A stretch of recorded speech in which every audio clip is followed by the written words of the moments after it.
हमारे साथ मौजूद है सीईओ के इलेक्ट्रिक मोनी सलवी साहब।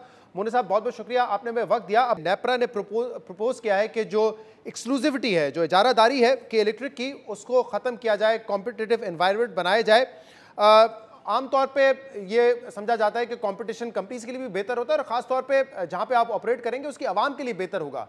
लेकिन के इलेक्ट्रिक इसके हक में नहीं है। आप चाहते हैं कि ये एनवायरनमेंट ना बने, एक्सक्लूसिविटी जो के इलेक्ट्रिक की है वो जारी रहे, क्यों?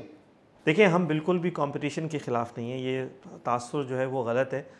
मगर हमारा पॉइंट ऑफ व्यू सिर्फ ये है कि अगर कंपटीशन जो है वो ख़त्म कर रहे हैं तो जो आगे इदारे आएँ उनके लेवल प्लेइंग फील्ड दी जाए। देखिए, कराची शहर के अंदर हमारी मोनोपली या एक्सक्लूसिविटी तो है, मगर इसके साथ साथ हम पे ये ज़िम्मेदारी है कि हम कराची के हर इलाके में बिजली सप्लाई करें, उस इलाके में भी जहाँ पे कि चोरी भी होती है, जहाँ पैसे भी नहीं दिए जाते, जहाँ पे लॉसेस कुछ कुछ जगहों पे तो 40-40, 50-50% है और रिकवरी जो है वो 30-30% तक चली जाती है। यानी बहुत ही वहाँ पे बिजली सप्लाई करना is a loss making business of के इलेक्ट्रिक।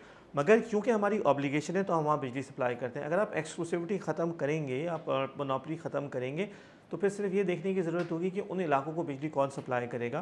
क्योंकि ये बात तो मुनासिब नहीं होगी ना कि आप अच्छे कस्टमर्स जो हैं वो किसी और को दे दें और जो बुरे कस्टमर्स हैं वो के इलेक्ट्रिक के पास रह जाएं, और फिर के इलेक्ट्रिक अगर उनको या तो लॉस में अगर बिजली सप्लाई करेगी तो उसकी एबिलिटी टू इन्वेस्टमेंट जो है ना वो इम्पेयर हो जाएगी, और अगर आपने उस कॉस्ट को उन लोगों पे डाला तो उनकी बिजली महंगी हो जाएगी।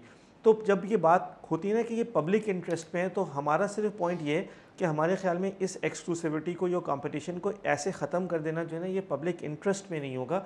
पब्लिक का मतलब होना चाहिए पब्लिक एट लार्ज। कुछ लोगों को फ़ायदा ना हो, सारे लोगों को फ़ायदा हो, और हम इसके लिए बिल्कुल तैयार हैं। अगर एक्सक्लूसिविटी ख़त्म करनी है तो फिर हमारी जो ऑब्लिगेशन टू सप्लाई है उसको भी देखने की ज़रूरत है कि वो भी ख़त्म करनी पड़ेगी। ये खाली एक तरफ नहीं हो सकता। ये मोनी साहब, पहले तो ये समझाइएगा कि आपको क्यों लगता है कि लेवल प्लेइंग फील्ड नहीं होगी तमाम जो इसमें कंपनीज ऑपरेट कर रही होंगी अगर ये एक पावर कंपेटिटिव मार्केट बनती है? क्यों आपको लगता है कि लेवल प्लेइंग फील्ड नहीं होगी? और ये आप क्यों कह रहे हैं कि जो अच्छे कस्टमर्स हैं वो दूसरी कंपनीज ले जाएंगी और के इलेक्ट्रिक के पास वो कस्टमर्स बचेंगे जो कि शायद जिनका टैरिफ लो है या वहां से रिकवरी बेहतर नहीं होती? ये क्यों लगता है आपको ऐसे? देखिए, कराची के अंदर कुछ एरियाज़ हैं जहाँ का लॉस जो है ना, ट्रांसमिशन एंड डिस्ट्रीब्यूशन लॉस, वो 8% है।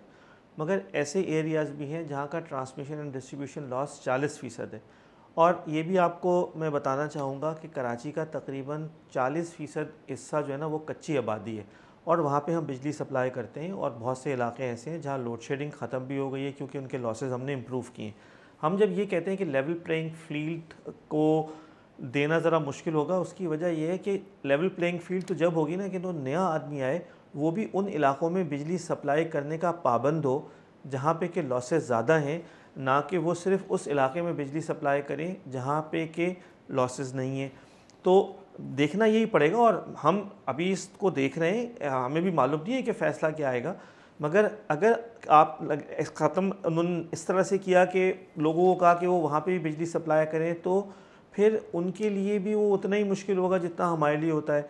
तो देखने की ज़रूरत ये है कि ये जो भी फ़ैसला किया जाता है वो किस तरीके से किया जाता है। और हमारी रिक्वेस्ट ये है कि आप बिल्कुल करें, मगर लेवल प्लेइंग फील्ड को जहन में रखें, और ये भी जहन में रखें कि जब कंपनी को 2005 में बेचा गया था तो 2023 तक की एग्रीमेंट के तहत एक्सक्लूसिविटी दी गई थी, जिसकी बेसिस पे इन्वेस्टमेंट्स हुई हैं, नेटवर्क बढ़ाया गया है, ट्रांसमिशन बढ़ाई गई है, खर्चे किए गए।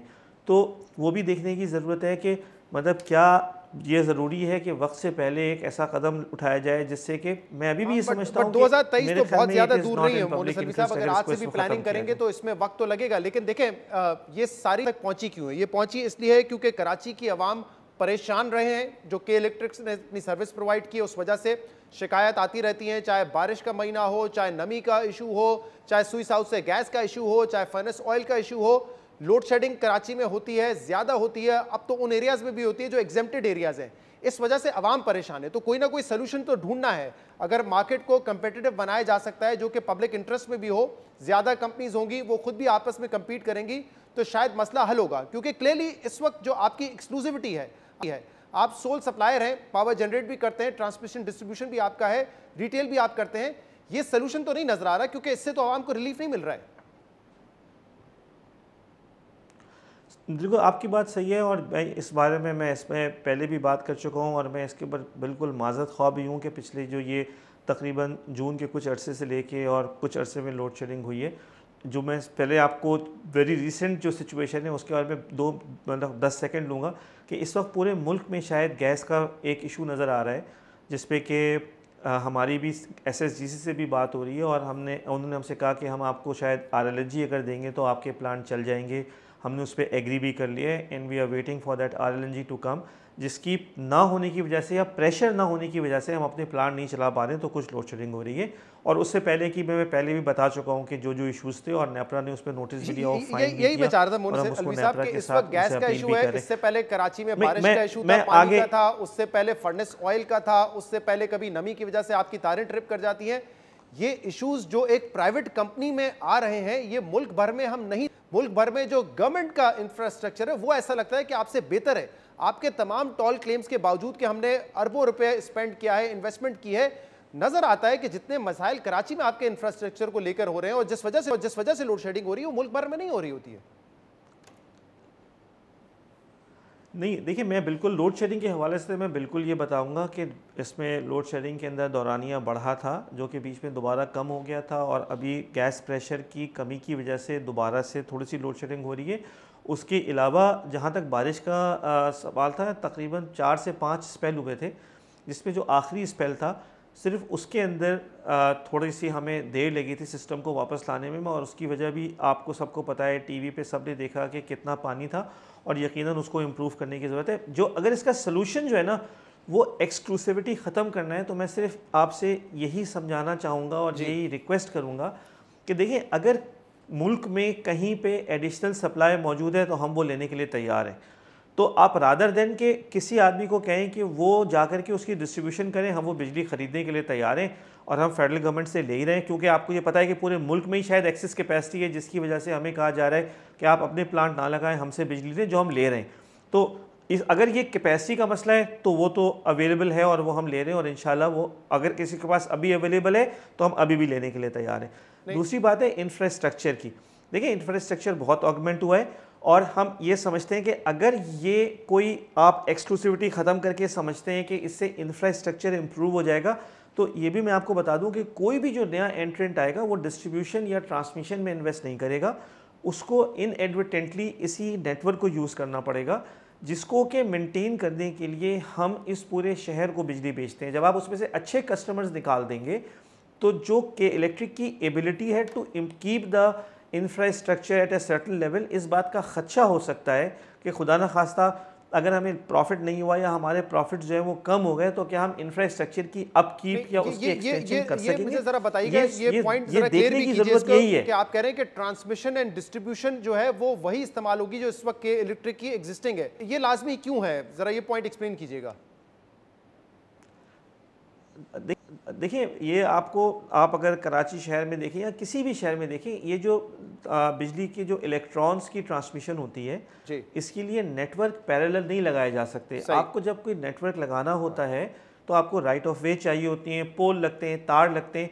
तो जब बिजली ट्रांसपोर्ट होती है ना, वो सिमिलर नेटवर्क से होती है, लेकिन आगे कस्टमर्स और पीछे सेल करने वाले डिफरेंट हो जाते हैं। सही। और दुनिया भर में इसकी कई मिसालें हैं, यूके की है, इंडिया में, मुंबई में कई कंपनीज हैं, वहां पर कोई ऐसे नहीं है कि मोनोपोली है, डिफरेंट रिटेल आउटलेट्स हैं जो कि आपको बिजली प्रोवाइड करते हैं, और सिस्टम आप ठीक कह रहे हैं कि नेटवर्क वहां पर भी एक ही होता है। अब आपको रेंट मिलेगा ऑब्वियसली इसका, तो उससे भी आप अपना इंफ्रास्ट्रक्चर बेहतर कर सकते हैं, लेकिन जो लेवल प्लेइंग फील्ड वाली बात है, ये आपका नुकता ठीक है। जाहिर सी बात है, अगर इतने सारे प्लेयर्स हैं मार्केट में, सबके लिए एक ही जैसी फील्ड होनी चाहिए, चाहे वो जैसे मिसाल के तौर पर OMCs ले लें, लेवल प्लेइंग फील्ड होती है, वो आपको मिलेगी। और अगर वो आपको मिलेगी तो आपका ये एतराज़ भी दूर हो जाएगा कि हमारी ऑब्लिगेशन है, हमारी जिम्मेदारी है कि हम हर क्लाइंट को दें वहाँ पर।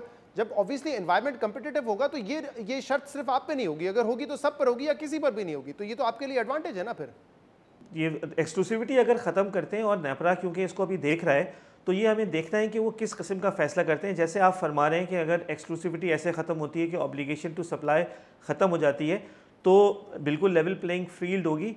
मगर अगर उस सिचुएशन में कोई आदमी आकर के सिर्फ अच्छे इलाके को बिजली बेचता है और हम किसी ऐसे इलाके में बिजली देना बंद कर देते हैं जहाँ पे कि लॉसेस होते हैं, तो ये देखना पड़ेगा कि वो कैसे इम्प्लीमेंट होगा। और जैसे आपने फरमाया शुरू में कि 2 साल रहेंगे, हमारी जो अंडरस्टैंडिंग है वो ये है कि अब से लेके और अगले कुछ टाइम में ये सारी पॉलिसीज़ बननी चाहिए। अगर व्हीलिंग होनी चाहिए तो उसका क्या रेट होना चाहिए, किस तरीके से आप लोगों को पाबंद करेंगे कि वो उस इलाके में भी बिजली बेचें जहाँ लॉसेस हैं या जहाँ की रिकवरी मुश्किल है, और अच्छे इलाकों को, ये सारी बातें, ये हमारी बस रिक्वेस्ट ये सबसे अथॉरिटी से कि वो फैसला करते हुए इन सारी बातों को मद्देनजर रखें।